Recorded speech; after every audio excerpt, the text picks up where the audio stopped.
June 2. యెహోవా నా ప్రాణము తీసుకొనుము. నేను నా పితరుల కంటే ఎక్కువ వాడను కాను, ఇంత మట్టుకు చాలును. రాజులు మొదటి గ్రంథం 19వ అధ్యాయం 4వ వచనం. ఏలియా వలె దేవుని ప్రజలు మానసిక కుంగుబాటుతో బాధపడటం అసాధారణం కాదు. మోషే మరియు యోనా కూడా తాము చనిపోవాలని కోరుకున్నారు. నిర్గమకాండం 32:32, యోనా 4:3. ప్రభువు విశ్వాసులకు ఈ రకమైన శ్రమ నుండి మినహాయింపు ఇస్తానని ఎన్నడూ వాగ్దానం చేయలేదు.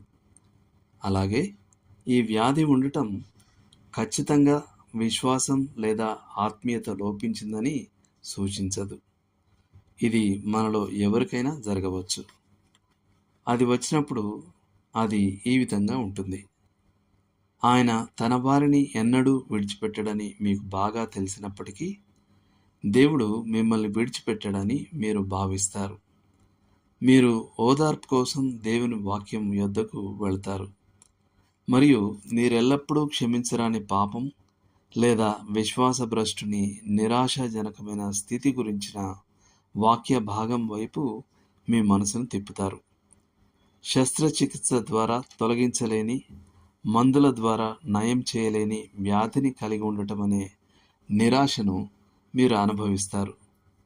మీ స్నేహితులు మీరు దాని నుండి బయటపడండి అని సూచిస్తారు, కానీ ఎలాగో వారు ఎన్నడూ చెప్పరు. మీరు ప్రార్థించి ఏదైనా శీఘ్ర నివారణ కోసం ఆశిస్తారు, కానీ మానసిక కుంగుబాటు బరువైనదిగా వచ్చి నెమ్మదిగా వెళ్ళిపోతుందని కనుగొంటారు. మీరు ఆలోచించగలిగేదల్లా మీ గురించి మరియు మీ స్వంత దుస్థితి గురించే. మీ నిరుత్సాహంలో దేవుని యొక్క ఏదో నాటకీయ చర్య ద్వారా మీరు చనిపోవాలని కోరుకుంటారు. ఇలాంటి కుంగుబాటుకు అనేక విభిన్న కారణాలు ఉండవచ్చు. ఒక శారీరక సమస్య ఉండవచ్చు. ఉదాహరణకు, రక్తహీనత మీ మనస్సు మీతో చిత్రమైన ఆటలు ఆడేలా చేస్తుంది. ఒక ఆత్మీయ కారణం ఉండవచ్చు. ఒప్పుకొని లేదా క్షమించని పాపం దానిని కలిగించవచ్చు. ఒక భావోద్వేగ పరమైన ఆధారం ఉండవచ్చు. జీవిత భాగస్వామి యొక్క అవిశ్వాసం దానిని తీసుకురావచ్చు. అధిక పని లేదా తీవ్రమైన మానసిక ఒత్తిడి నరాల బలహీనతకు దారితీయవచ్చు. లేదా ఒక నిర్దిష్ట వ్యక్తికి ప్రతికూలంగా స్పందించే మందుల వల్ల అది సంభవించవచ్చు.